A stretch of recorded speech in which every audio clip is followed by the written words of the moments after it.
Live. We'll wait a couple seconds. I think we're good. What's up, everybody? Tuesday Golf Show is back from Awesemo.com. I'm Ben Raza. Look who is back after evading us for 3 weeks. Tim Frank. Welcome back, man. What's going on? How you doing? I'm good, man. I thought I really did think that you renounced all your possessions, moved to Nepal style. We couldn't find you. You skipped out on all the awful tournaments early in the year. Unfortunately, I'm already having some technical difficulties here, Ben. What have you done? You can't hear me? No. This is what we... Tim, can you hear me? Nope. Tim Frank. Sad state of affairs. We'll get him back. We had all his fans, but I can talk. Yeah, we might have to bring on the relief pitcher for him. We had all his fans in chat too. I see all the boys there. Thanks for stopping by, fellas. Just amazing. So, Farmers, Josh, you want to hop in, or do you want me to? I'll talk until he gets back. All right, yeah, sure. So, I guess I'm gonna have to steal his thunder. We're talking obviously Farmers Insurance Open. I'll save all the egregious takes for when Tim hops back in here. Good tournament. Tiger is back. I'll reserve that for Tim after the 3-course rotation. Now we're getting closer to 1 course. We got 2 courses, Torrey Pines North, Torrey Pines South. The South course is gigantic. We're going to talk obviously a lot about that. 7,600 yards, though. It's going to be a real challenge. And then we got the North course. Tim Frank, are you back in action? I'm back. Sorry about that. Thank God, because all I was going to do was be able to talk about Tiger sleeping with other women. I heard you about 3 different times at various states of your sentence. So I think we're good now. I think we're good. I was rambling on about the courses, but I'm going to stop doing that. Chat was rioting. They were very upset. Do you want to talk? I was saying Torrey Pines North and South. You want to get right into it? We got 2 courses instead of 3 for a change, which is good. We're getting closer to 1 course, thank God. Yeah, I'm not a fan of these rotations. Not a fan of not having shot tracker on these alternate courses as well. That's a bunch of crap. Yeah, I mean, the South course at Torrey, 7,700 yard par 72. It's one of the most difficult courses on tour. They held the U.S. Open there, obviously, so that just gives you an idea of, the level of difficulty that how hard that they can make this track. We've seen the winning score 10 under, 13 under, 6 under, 9 under, 9 under. And when you think about a par 72, which are scoring holes, for those to be the winning scores at that event, that's a pretty difficult test, especially when you mix in 1 round at the North course, which is a little bit easier. So really, really good test this week. I put heavy emphasis on driving distance. I think it's really kind of one of the ultimate bombers paradises that we're going to see on tour. Par 5 scoring will be important. Anytime you get a difficult track, you do get a little bit of short game involved. I generally don't look at around the green stuff, but anytime the scoring conditions are difficult, I think, around the green stuff is worth looking at. Something else to think about this week is first week on Poana greens. We really only see him out west on the California swing. So I think this week you might see some guys that have struggled earlier in the season on other surface, maybe who are more comfortable on Poe. They might get things going this week. You also might see some guys who are more comfortable on Bermuda, some kind of SEC territory guys, maybe struggle a little bit on the Poe. So that's something to think about. But yeah, this is a good field. One of my favorite tournaments of the year, kind of maybe the first real tournament where we don't have a limited field, where we have a lot of strong players. So I'm looking forward to this week. Yeah, you didn't have where were you on Adam Long last week? Oh yeah, he was I almost next man out 500 to 1. I really wanted 600, and yeah, he was the last guy off the list. So it was tough. really burning those edges. What can you say? I'm with you though. Obviously around the green hasn't been pertinent because even if you're scrambling to make pars, you're just losing when some of these cuts are extreme. This is going to be one where especially on the long par 4s, obviously just getting a par, scrambling is going to be pertinent. So I'll factor that in a little more. The field is stronger in this one. We do have not the full string of big names, but this is the first full field tournament where we have a handful of top players in the world. Then we got Tiger, we got Speed, Decky, some guys priced down. Ricky's obviously coming off the layoff. Let's just jump into it. We got chat kind of wondering where we're going to go with all this.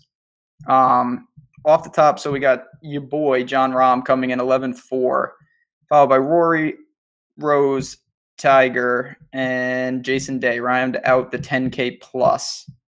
Do you have a preference of the big guys? You going more balanced? You paying up? What are you going to do? This seems like a good week to me to go balanced. John Rahm is great. I don't know if he's 11-4 great, the most expensive player by $300. I think if I had to pick somebody at the top, for me it would be Rory over Rahm. I think this is a great course for Rory. We haven't seen him here, but just a driver heavy course, and we know that is his strength, is just mashing the driver and gaining a ton of strokes off the tee. So I think things should set up well for him here. He was fourth at the Tournament of Champions, gained 6 strokes with his ball striking there, so off the tee and on approach he was very solid. So I think if we're going from the top, it would be Rory for me, just because obviously the course sets up great for Rahm. If it sets up great for Rory, it sets up great for Rahm as well. Both great off the tee players. But I don't know. Rahm has played well. I just don't know if I'm ready to pay all the way up for him. I think I would like Rory a little bit more in this situation. Rose is solid too. Knocked the rust off last week. Still dealing with the new clubs. Didn't have his normal caddy last week. I'm assuming he's not going to have his normal caddy again this week. So those are a little bit of a cause for concern for me. But there's a lot of guys right around the 9K range that I think are really good. So balance is probably the way I'll go. If I had to pick up top, though, it would be Rory for me. What am I supposed to talk about now? You're not supposed to pick. See, you're rusty. I'm supposed to pick Rory. If I knew that, I would have went first. Yeah, obviously I like Rory up top. Pretty simple for me. I see it eye to eye with you. I have no problem with Rahm. I get it, but the only way I'll look there is if he's going to get an actual ownership discount because he's overpriced. I don't know if he should be that. 11-4 is pretty premium. Day is a wild card. I could see it. We're going to have to talk about him sooner rather than later. You going to have any Tiger? No, never. No, never. It's never. I really got burned by him last year by not playing him. I don't know. There's a couple guys I just never have. Like last week, I just never have Phil. I always feel like Phil is just more expensive than I ever want to pay, regardless of where he's priced. If he's one of the more expensive players in the field, I generally don't play him. When he's, he just never seems to be cheap enough to where I really feel like playing him. I feel the same way about Tiger. He's always seems always a couple $100 more than I want to spend. He's in a weird range. I'd rather just pay up for Rory, pay down for, Fowl or Cantlay. So yeah, I'm not going to have any Tiger. Maybe, I don't know if he's still on the steroids this year, on the PEDs, but he went back on after the match. He couldn't. Well, just like what was the year where he came out of nowhere and he won 5 events? I don't know if that was 4 or 5 years ago, and then he just his back fell apart, his body just completely broke down again. So I'm thinking that might happen. I think that was 2013. I want to 2013, yeah. Probably. Yeah. I'm more interested than you. It's going to be an ownership thing. I don't mind, completely gutter balling him if he's going to be popular. He always has an implied ownership just because he's Tiger. There's at least enough pivots where I could bump down. I like Leishman a good amount. He's sub 10K, 9,700, just playing well. He can handle really any tough course. Dare I say I might actually play, you were mentioning guys you just never play. I never play Tony Finau, as chat reminds me frequently when he comes in automatically in the top 5. I have some interest here. Obviously, he likes the course. He's playing well. If his ownership isn't still inflated, the reason I started fading him week after week was because he was 40% owned. And wildly priced. So I don't hate that. I do prefer Leishman if I, in terms of a secondary top guy.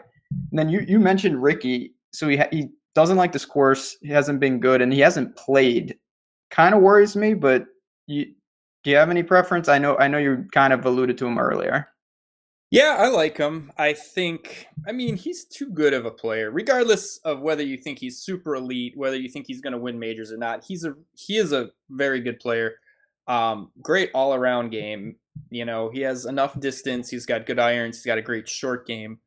And I actually like the fact that he's got some spotty course history. He does have a 5th and a 6th here, but he's got a bunch of missed cuts mixed in. We haven't seen him. I don't think he's going to be that owned. And I mean, I like him. I don't think there's any reason to be scared off by the course history. He can play well at any course. I mean, his game can go anywhere. He doesn't really have a lot of weaknesses. So I like him this week, especially if he's not going to be popular. Not too concerned about the course history. A little concerned we haven't seen him here in the new season, but he played well the fall when we saw him then. So I like him. I like Cantlay a lot. One of the tough things about this week is, we only had 2 rounds of shot length data from last week. So it's really kind of makes it hard when you're trying to figure out, how these guys really did, and you're trying to look at, strokes gain approach, strokes gain putting, things like that. We only have 2 of the 4 rounds, or if the guy missed the cut, 1 of the 3 rounds. But Cantlay was 9th last week. He gained 6 shots on approach in those 2 rounds that we have data for, lost 3.7 strokes putting. So struck it really well. Putted, he was, take it for what you will, he's last in the field in strokes gained putting. Granted, there was only 2 rounds, but he did not putt it well. And he's been consistently good. So if the approach game is still there, the putter picks up a little bit. I think, 9,200, I like him and Ricky as, like I said, maybe a start for a balanced roster construction. You can definitely do that this week. Cantlay, I always worry, and it's better than when I used to just rip on him incessantly for being awful around the green. It's definitely better. I'm not saying that. I do worry. It doesn't look like it's going to be windy. We'll have to keep an eye on that. If it gets really tough, he worries me because he's not the best scrambler in the world. Whereas Ricky, obviously he can do that, especially when he gets back to putting like we saw a couple years ago. Then you got Chucky Three Sticks, who just, he comes in the top 10 every year here. It seems like it's kind of disturbing. No, never Chucky Three Sticks. I used to say that. Then I started playing him and Zach Johnson, and now look at me. This is the result of doing that. Just not good. Maybe I'll look there if I haven't built or even really thought about cash. Obviously, he's one of the safer guys, but I used to like him when he was cheaper. I know he's playing better, but man, then we work down. This is where it's going to get real interesting. So below 9,000, your boy, Jordan Spieth, 8,900. He is starting to creep down there. Does it tempt you at all? It tempts me a little bit just because he's Jordan Spieth and he's 8,900. I mean, I want to say he's been inconsistent, but I don't think that's the right term. I think the term is he's been bad. Bad, yeah. Consistently bad. So, yeah, you feel like if you're rostering him, you don't want to roster guys and just hope that they turn it around. Like, that's not a good strategy. But also, in DFS, we're trying to be on the guy before things happen. If we wait for him to have a top 5 this week and we play him, in Phoenix or Pebble at, 10-5 and 30% ownership, that's not what we're trying to do either. So there's kind of a balance of wanting to get on the guy early. So yeah, I'm going to have a little bit of him just because the price is really cheap. If he does turn it around, the win equity is huge. But there's just so many guys who are priced close to him, Cantlay, Fowler, who have, the consistency has just been there. I kind of like Spieth a little bit as a bet because in that regard, we don't care whether if he finishes second, 20th, missed cut, 50th, it's a binary thing. Either he wins or he doesn't. But in DFS, there's a big difference between, he missed the cut or he finished 5th. Like, that can help you. So, yeah, I like him a little bit as a bet at like 33-1. Like him a lot less in DFS where the missed cut will kill you. A T50 will probably kill you. But, yeah, I have a little bit interest in him just because, like I've said before, we're kind of pot committed if we've been playing him the last year. He's been killing us. But You're treating him like Siwoo Kim now. That's the Siwoo Kim move. You just bet him. I don't know. The thing with Spieth too, every press conference he says the same thing. It's about to turn around. He's feeling good. It is what it is. I'm with you. Obviously, you're trying to get there early. You can't wait. Eventually, he's going to turn it around. It's just tough. There's a lot of guys. That's my thing. It's an opportunity cost. So if there was 1 or 2 guys and then there was Spieth, I could say, you know what? But he has to beat a lot of really quality golfers. And the way he's playing right now, I feel like even if you hit a somewhat, not ceiling, but if he has a pretty good week, there's a real chance that someone right next to him, Patrick Reed would be the guy for me, just plays better. They're in obviously better form than Spieth, and it's hard to really pinpoint what's going on. You know, the irons were cooking last year, and he was just awful putting. Now the putter, it's not horrendous. It's not good by any stretch. He's just kind of playing blah golf. You know, if you look at the strokes gain data, nothing really stands out egregiously. It's just not good. So yeah, it's going to be an ownership thing. Obviously, keep an eye on that. We have ownership on the site. If he's going to be low owned, I'll take a couple stabs. But if he's popular or even remotely popular, I don't think I'm going to be able to get overweight. I think he's probably going to be somewhat popular just because of that price and the name recognition. It's going to be, even though he's been bad, people are going to like, wow, you know, Spieth is like the third guy in a balanced roster or something. And it looks good on paper, but he's played like absolute garbage for quite some time now. So, all right. Yeah. The fans, I mean, Chet Wiley wants to make sure you're not giving false Spieth takes. So this is, we need that's what people came here for. I just said 33-1. Well, he's probably not even 33-1 anymore, but just bet him. I mean, just bet him. That way it doesn't matter. If he misses the cut, you know, who cares? You're going to lose whether he misses the cut or finishes T8. Just bet him and fade him in DraftKings. Do you have that? Because another guy who I've seen him floating around Twitter, and I get it, obviously, in the betting world, is Decky. 8K. I obviously see the narrative there for betting him because he is a risk-reward dude. I know I just jumped some players, so feel free to talk about other guys in the 8s. But Decky, to me, is one of the more polarizing guys on the entire slate.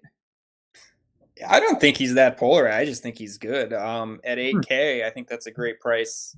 And he's not mixing in a missed cut every other week like Spieth is and then alternating with a top 50. Decky hasn't been great. But I think at 8K, I think he's a good play in DFS. A lot of people are betting him. You know, I don't mind that, but for DraftKings purposes, I have a lot more faith in Decky for some reason than Spieth. Spieth is just seems like he's kind of been a disaster, and that's kind of scary. You know, Decky worries me a lot more than you. I'm not gonna lie.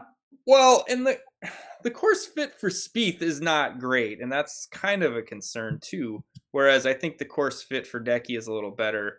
Kind of a ball striker's paradise where emphasis on driving. I think, you know, that should help Decky out too. So, I mean, I like Decky at 8K for a DFS play. A lot of people are betting him. You know, a little bit of the same thing with Spieth as far as the betting goes is where you're kind of hoping he finds something he hasn't had because he hasn't really been close. But, yeah, I like him. You know, going in between those guys, I mean, it'll be interesting. Champ, I'm guessing the ownership will be up there just because people have been waiting for him to play this Bombers Paradise. You know, he played the Tournament of Champions and really wasn't that great. That's another, I wouldn't say it's a corollary course to this, but similar, you know, kind of a driver heavy course, wide fairways. Not that their fairways here are too wide, but a place where we get to see him utilize a driver. I don't know, do you think Champ's ownership will be up there? Because it seems like, you know, bad showing at, what was it, the Sony? I don't know if that will have people off of him, but, you know, the course fit's definitely there for Champ, and the price isn't too bad. I hope people play Champ. He's gonna be my new Tony Finau. Like, if he has a big year, I'm gonna be broke. I can't. I'm so far removed from even being close to playing him right now. Like, I don't know if it was I'm just bitter because obviously when I started, it's minimal, but when I started fading him, he started gaining 9 strokes putting. We'll see. I want to see him do it with the irons a little more. It hasn't been great. Obviously off the tee, it's something, not gonna lie. But man, for me, I would easily rather play Griot. Even Noren, who, you know, he could have won here last year. Not that I'm looking to do that. I mentioned I prefer Patrick Reed. There's just plenty of other players that I like over Champ. I'm not sold on him just yet, even though the talent's there. Course history Sneds. God, that's your department. He's the POA man. He loves that POA. This is the week he's gonna win because I've been on him every other week and he's been not very good. But what has Sneds been doing? Let's see. Yeah, he won here in 2016. Yeah, he won here in 16, won here in 2012. He has 2 runner-ups here. Yeah, he won. Was this the one where there was like the absurdly bad conditions a couple years ago when DJ imploded? Yeah, but okay. I got in a Twitter argument on somebody who told me that he did not play in the bad conditions, even though it was documented that he played in like 40-mile-an-hour winds. So I don't want to. Yeah, it's kind of a sore subject with me. What about Berger? I was on him last week where it was kind of like we were just flying blind, and he played well. He was T12.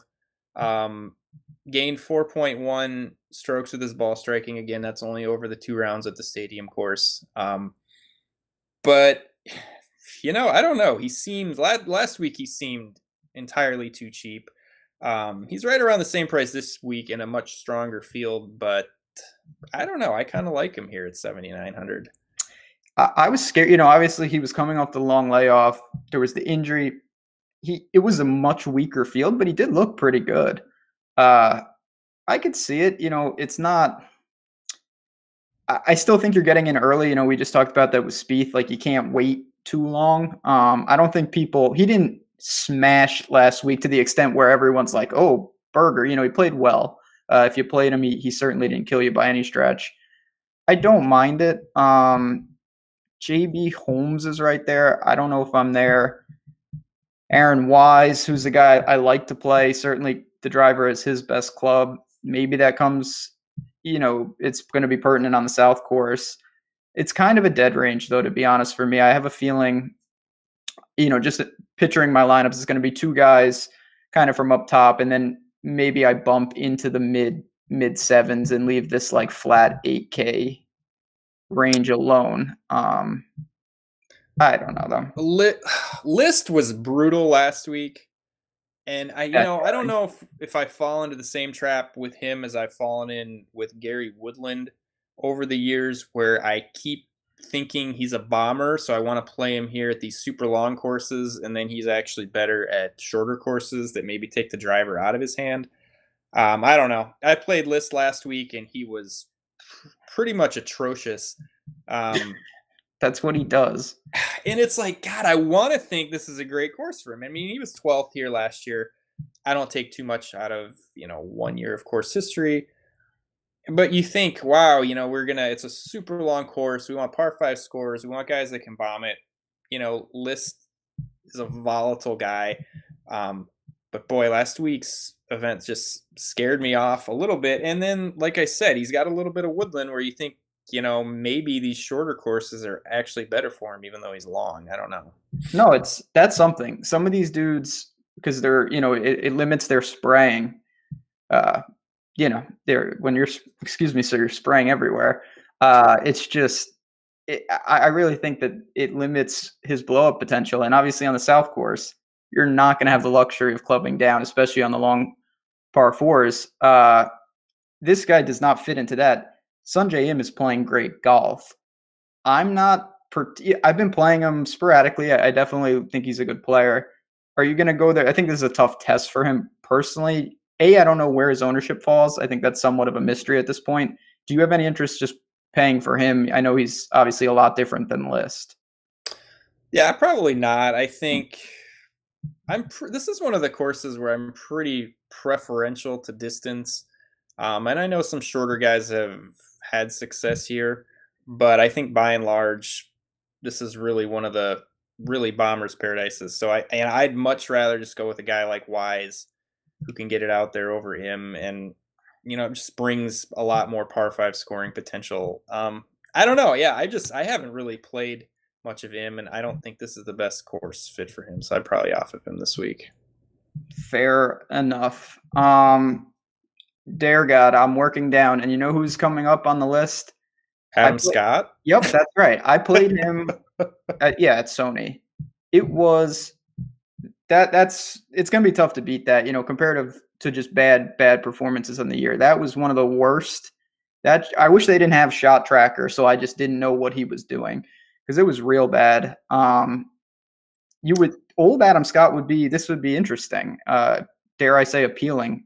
I'm a little skeptical just because of how bad he looked, and I like Kyle Stanley at the same price. But what do you think? Yay or nay? Yeah, I mean, it's because you've been on vacation. You don't know what's going on. I updated the stats, and I think he lost 8 strokes tee to green in 2 rounds at the Sony. He wasn't even close. I try not to overreact to 2 rounds.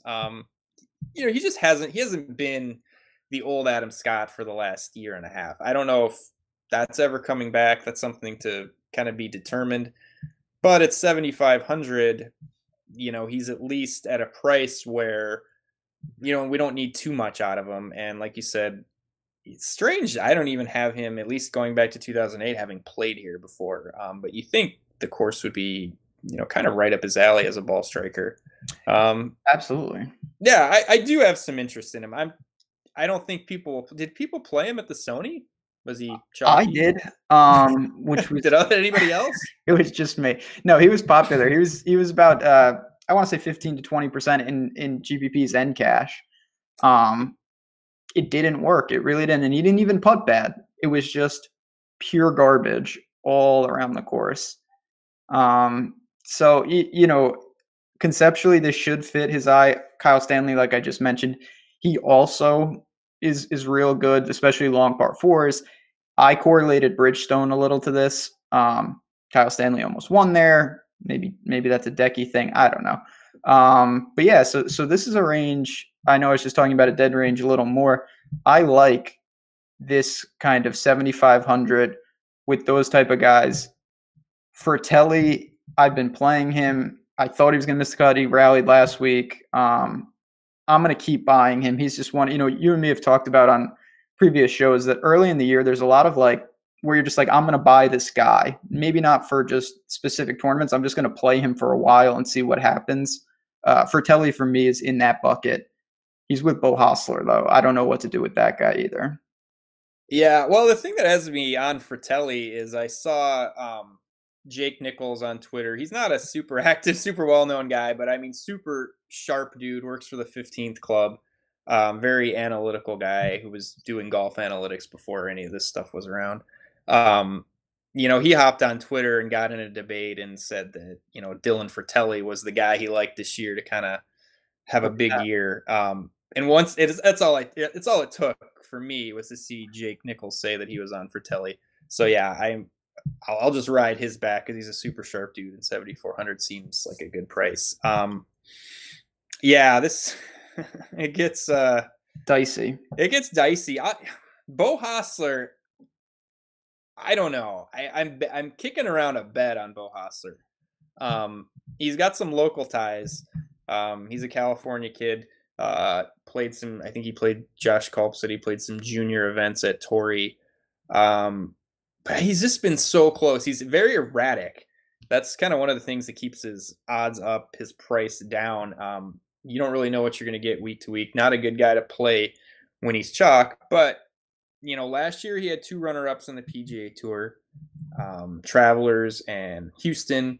Year before that on the web.com tour, he had 2 runner-ups. Hasn't won yet. But he's been very close. But from week to week, it's God, you don't know what you're going to get out of him. So if he's not chalky, which I don't think he will be, I think he's a good tournament play because he just has, great upside. Kind of he's a poor man Siwoo Kim, I guess. Very poor. You don't homeless man Siwoo Kim, but you don't know what you're going to get from week to week. But he flashes some upside. But it's just weird with him because I agree with everything you're saying. He just does it differently because he gains 9 strokes putting every week and he still doesn't win. Yeah, well, and this was another thing, man. This, last week was brutal, especially for the guys that missed the cut. Looking back, one of the things I like to do is some of the guys that missed the cut, I like to look back and, hey, over the 2 rounds, did they strike it well and just run bad with the putter? Is this a guy we can get on this week? But, when you look back at all these guys that missed the cut, we have one round of shot link data and 2 rounds of just, driving accuracy and GIR. And it's I'm trying to wade through all these stats and find some, hidden gems that might have missed the cut. So, looking back at him last week, he played his 3rd round at the stadium course.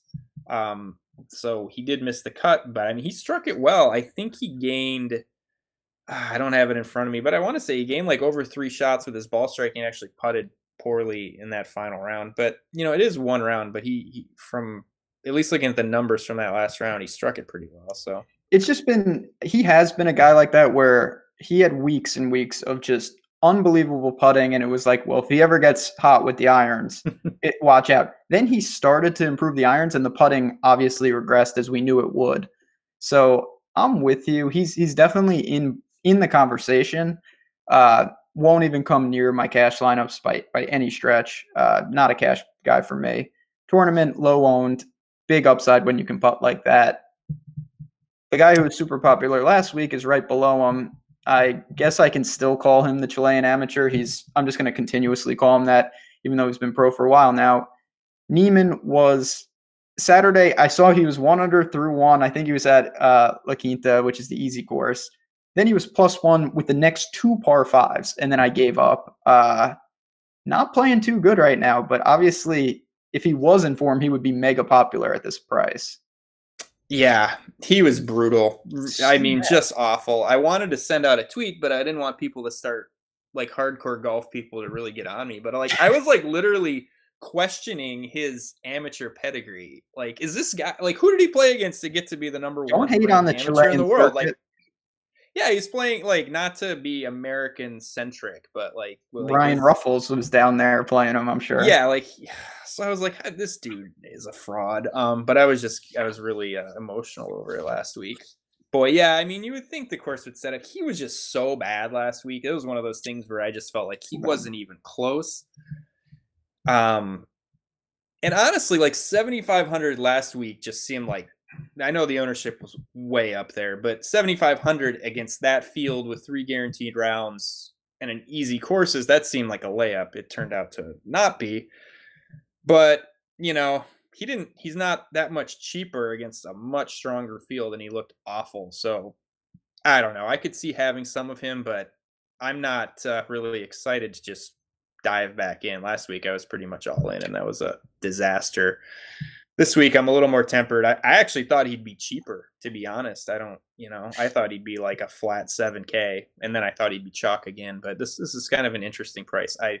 I'll have a little bit, but I don't think I'll be really high on him. Yeah, I'm going to have some. His putter was awful. He was awful all around. He was terrible. It was just bad. This is another guy, though. His around the green game, he was like ridiculous with the irons for a while last year. He will get exposed eventually if he doesn't shore up the scrambling. There were some bad moments last year that got masked by him hitting just a disturbing amount of greens. So we'll see about that. I like JJ Spawn in life. I don't think this is he's a local boy. He's got some ties. This isn't he's not a bomber by any stretch, but I can make an exception. He's played well here 2 years in a row.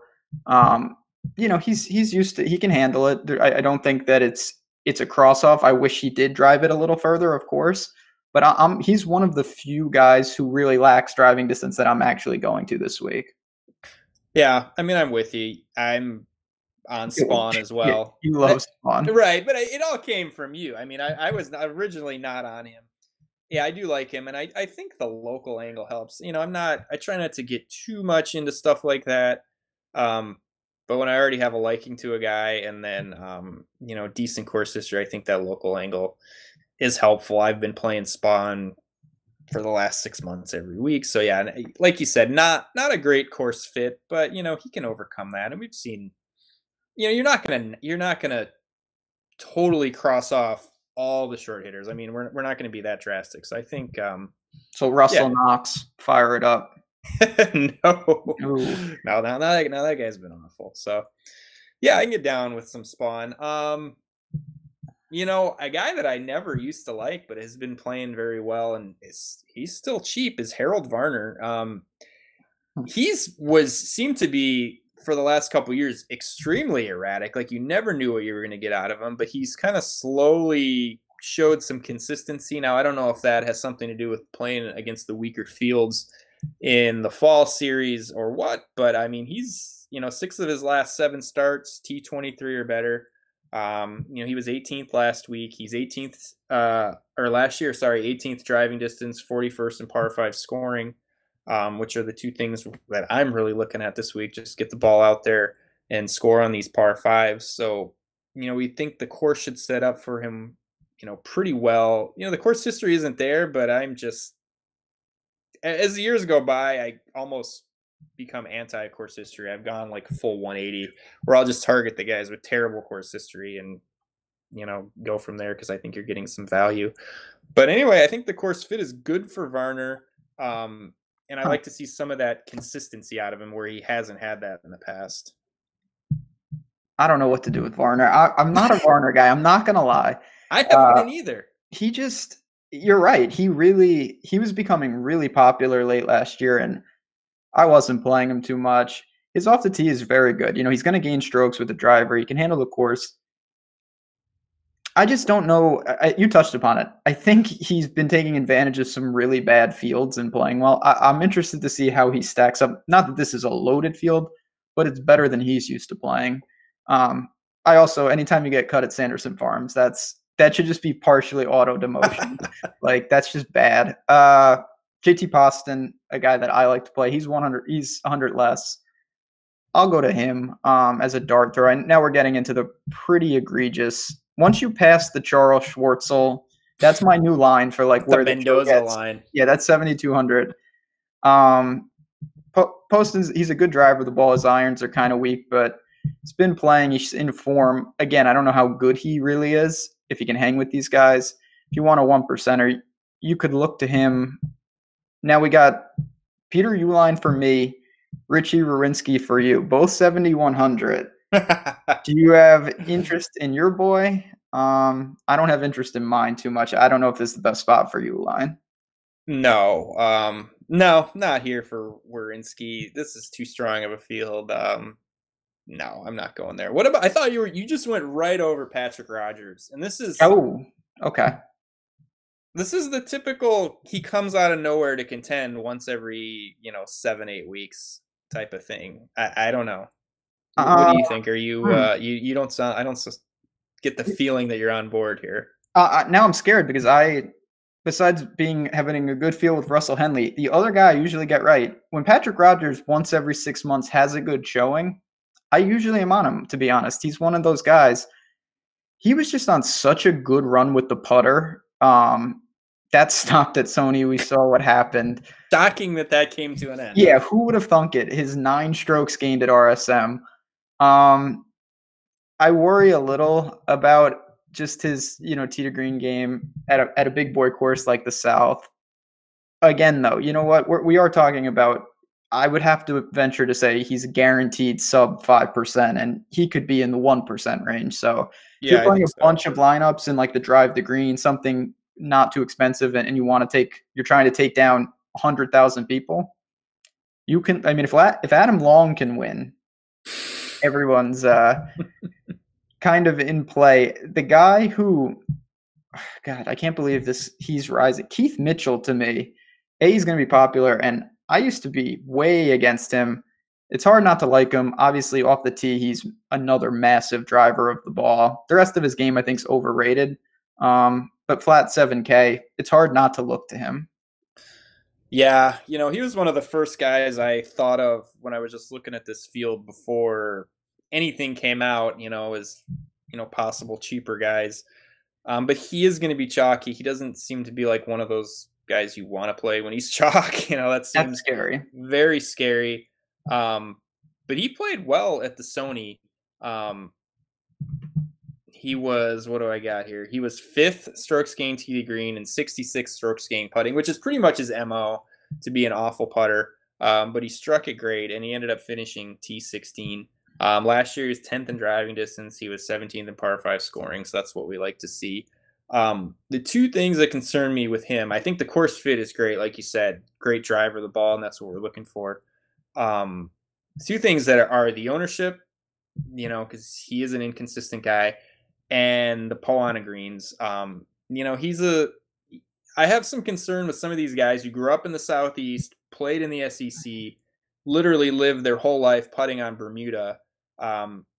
He's already a bad putter, so I don't know. Can he handle the Poa? This is worse. Yeah, I mean, it's totally narrative based. I'm not looking at anything else, but I just think some of these guys struggle on Poa that have literally putt on Bermuda greens their entire life. So that's a concern I have with Mitchell, but he's an awful putter anyway, so maybe that's not going to hurt. But really, I like him, but I think the ownership is probably going to be too high for me. He's not a guy that I would want to play as chalk, and it's looking like he's going to be this week. Fair enough. Question from Chad, is Tway going to be chalky? I would say no. Keep an eye. It's only Tuesday, obviously. I don't think so. And then, so just to add on to Keith Mitchell, because I said I like him, and I do, and I get it. But there's a lot of, I think, pretty reasonable aggressive tournament plays, $100 less. Bombers of the ball who are just kind of risky guys. One of them I think we both really like in life, and it's Bud Cauley. He missed I don't want to say it was a gimme, but he missed a short putt on Saturday. Missed that cut last week. Do you have any interest in him? And then I'm going to throw the other names out, and I'll just let you go. I don't hate Nick Watney, and I don't hate Johnny Vegas. They can handle the course. They're very erratic, but when you get them right, the upside is huge. It's not like they can't compete anytime they tee it up. Of course you like Nick Watney. I mean, come on. Yeah, well, I got to stick to the brand. Carry it over. Stick to the brand. Cauley wasn't a guy that stuck out to me per se. I didn't see anything that made me want to play him. Like you said, You've been a Cauley fan for a long. We've been a Cauley fan for a long time, and he's cheap enough, and he won't garner any ownership. To where I think he could be a viable tournament play. I don't know if I'll have any of them. It was decent in the fall series, considering of coming back from the injury, coming back from the car accident. I don't know. I don't know about Vegas. He scares me. I like Watney. He's been consistent. Have we seen upside from him? I think, did he have one event last year where he was really kind of contended? I feel like with Watney, we get a lot of like T35s, T40s where he doesn't kill you. I could be mistaken. But the course history obviously is great if you're into that thing. But I know he's your brand guy, so I do like him. Yeah, he was second at Wells Fargo. You're right. It's not like he's been knocking on the door a ton. But it's 60. Yeah, he's not going to kill you. I mean, it's 6,900. It's like, let's get a made cut and we'll see what happens from there. Yeah, and then Johnny Vegas is he's another guy where course history, recent form. I'm not saying you want to play him all the time, but we've just seen him. He can get so hot, and he obviously has the distance, the blow up risk, getting through the cut. I think he's as risky as I'm going to have when I look at my entire portfolio. But I'm gonna take some stabs on a guy like this. It's still early in the year. Like I know it seems like golf's been back a while. It really hasn't. We have plenty of time to see where these guys unfold. You can try to buy a little early in the year. I'm just going to say, is there anybody else like Braden Thornberry in the gang? Do you have cheapies? It gets ugly down here. The one guy that I've been waiting all year, and this is going to sound very pathetic because this guy's awful. But Alex Prue, the guy just strikes the ball so well. He putts so poorly. It's early in the year, so I caution people looking at stats from 2019, especially strokes gained stats, where you're really we have a lot of events where they're, overseas events in Mexico, alternate multiple courses where it's like we don't get a full picture of all the strokes gained stats from a lot of these tournaments. But Prue, 18 measured rounds, averaging 1.3 strokes gain with his ball striking. That's off the tee and on approach. He's just been an awful putter. He has 2 fifth place finishes here. He's played Torrey 4 times. He has 2 T5s. I believe one of them he missed a putt to make a 4-way playoff. So he had a putt to be in a 5-way playoff. But the course just fits well. He's a bomber. He's a ball striker. He's 18th driving distance, 34th in par 5 scoring. But I don't know. He's just been kind of and I feel like the 2 fifth place finishes here are going to garner a little bit of attention. I don't think he'll be that owned, but I think people will see that and maybe play him. The other guy is Mullinax at 6,400. Yeah. He hasn't been playing great, but we've seen him play pretty decent in the past. And, this is a course for him. Last year, second in driving distance, 49th in par 5 scoring. So this should really set up well for him. I don't know. I lost his course history here, but I think as far as course fit goes for 6,400, I don't think you're going to do much better for a guy that the course should fit. And he has some upside. I mean, he hasn't been playing great lately, but last year, the second half of the year before, he kind of had it going. So if I'm punting, I'm probably going with Mullinax. I don't think people will be on him. I'm basically going for the course fit, going for the bombing, going for the par 5 scoring with him, and he's really cheap. 6,400 is a good price for him. Definite better course. Yeah, he's only played here twice. He got cut once, and he made the cut and did nothing. But I don't worry. You just said this. I worry about if the course fits more than what he's done. Mullinax, I remember when him and Xander both bursted on the scene. I thought he would be Xander and Xander would be Trey. Obviously, that didn't work out. Yeah, oops is right. There's not a lot down here. Mullinax was the guy I wanted to mention. I guess I'll throw this. I mean, if you want as extreme as it gets for me, I don't even know if I'm going to play this guy. Full disclosure, Bronson Burgoon is a great driver of the ball. He's playing horrible. The rest of his game is horrible. I don't know if I can actually back him here. He is 6,600, and that's a guy I expected more out of. We got some good people in chat who are big Bronson Burgoon fans, so I knew he was going to come up anyway. I don't plan to take too many lineups into the mid sixes, though. All in all, I think you want to end more in maybe the low sevens, kind of in the Keith Mitchell area, maybe 6,900. This is pretty ugly. And then there's a guy. I just wanted to bring this up to you. Who is Kenny Pigman? Have you seen that name? Well, yeah, I saw his name when I put some stats together this week, but yeah, I have no clue who Kenny Pigman is. But I don't think I'll be clicking the Pigman this week. I don't know if he can do the Adam Long and just win out of nowhere. But just that's a wait and see guy. You might be waiting a long time. Maybe just a tournament sprinkle. If you're making 150. One last guy that I wanted to ask you about, and it's just because he played so well last week. Taylor Gooch, you're not going to chase that. No, Gooch has been interesting because I feel like he's had really high-end ball striking performances last year. They're not often, but he did have a couple weeks where he struck it very, very well. And, we saw him play really well last week. The problem with chasing these guys that had a big performance, kind of these no-name guys that had a big performance last week is, the ownership is probably going to be a lot higher than what we would want out of a $6,800 player of his pedigree. Can he duplicate that? People following the event last week saw his name all over the place. They saw his name on Twitter. He's going to be higher owned than he should be. And I don't think chasing the result from last week on a pretty unproven player, even though he's had some decent performances, I just don't think I'd be going there just due to the ownership. I'm not saying he'll be chalk, but he'll definitely be higher owned than he should be.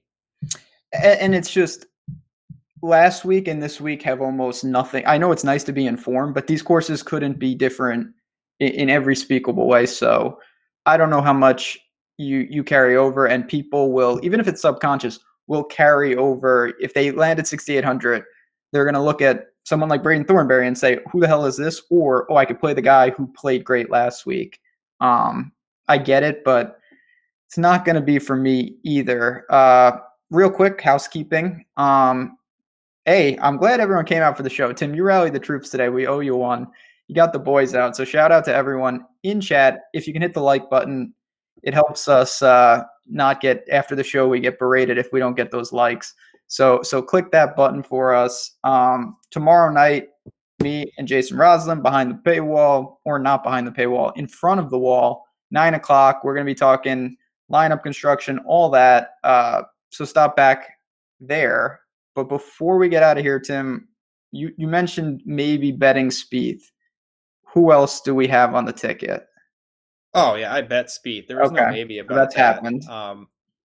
Yeah, I was talking to my buddy Ryan, and before the odds came out, I'm like, if he's 25, I'm betting him. And he's like, he's not going to be 25, he'll be 20. And he comes out at 40-1 overseas, 33-1 on Bovada. So I bet him at 33-1. I think he's down to 28. He'll probably be down to 25.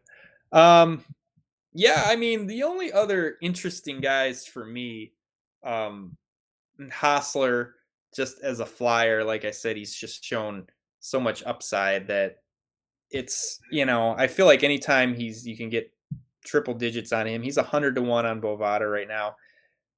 I'm going to wait a little bit longer on that. I feel like he might go up to 125. Bovada is it's like all the lines move so much with the public action. People start tweeting about these guys, and then all the guys that people are tweeting on Bovada, the numbers are just getting slashed. No one's talking about Hostler. I don't think anyone's betting him. I think there's a decent chance he might go to 125-1 before tomorrow. So I'm going to wait a little bit on that. But 100, I think, is still a decent bet. I'd like to get 125, and no one's betting him. I'm not worried about that number going down. You might be able to get a little bit better number on him. So, yeah, he's really the only other guy I had my eye on this week. Fair enough. Yeah, I get that. You're not moving the market, unfortunately. Sad. Everyone's gonna watch the show. He's gonna be 60-1 when you wake up. No, but some of these other guys, it's ridiculous. You see 5 people tweet about him, and then it's like Bovada just like looking at Twitter, and they're just slashing the prices as we go. Like Hideki, his number got bet down so much. Spieth is getting bet down. So yeah, those guys obviously stood out. That's what we saw at Sony. Adam Scott was taking a beating in the betting market. Didn't work. Yeah, I don't really have much on the betting side. I'll look for tomorrow. Full disclosure, I've been focused on college basketball with betting. Your Golden Gophers play tonight, actually, but we'll see about all that as March rolls around. Any final words before we get out of here? I know it was your first show. You're probably, you got to pace yourself. You can't use all the whole gas tank in the first show here. Yeah, got off to a rough start there. Sorry about that. Yeah, I know. I thought we were done for. We were done. It was just that was it. It's been a good year. No, yeah. I mean, this is like, for me, this is really when the golf gets started. We're just getting into some real events here, so I'm pretty excited about this week. But yeah, just looking at making some balance rosters this week. I think that's kind of the way I'm going to be going. So yeah, looking forward to this week for sure. Like it. Yeah, obviously, as always, thanks, chat, for keeping us company. We do appreciate it. If we didn't get to something, tweet us, hop in our Slack. If you remember, obviously sign up. If you haven't, promo code JazzRaz. Sign up with that. You'll get half off the first month of your package. But we're going to get on out of here. I'll be back with Jason tomorrow night. And like I said, hit us up on Twitter, especially when these takes go bad. Tweet Tim especially. We want to hear from you. Oh, they'll go bad. Oh, they'll go bad. On that note, thanks, everyone. We'll see you next week.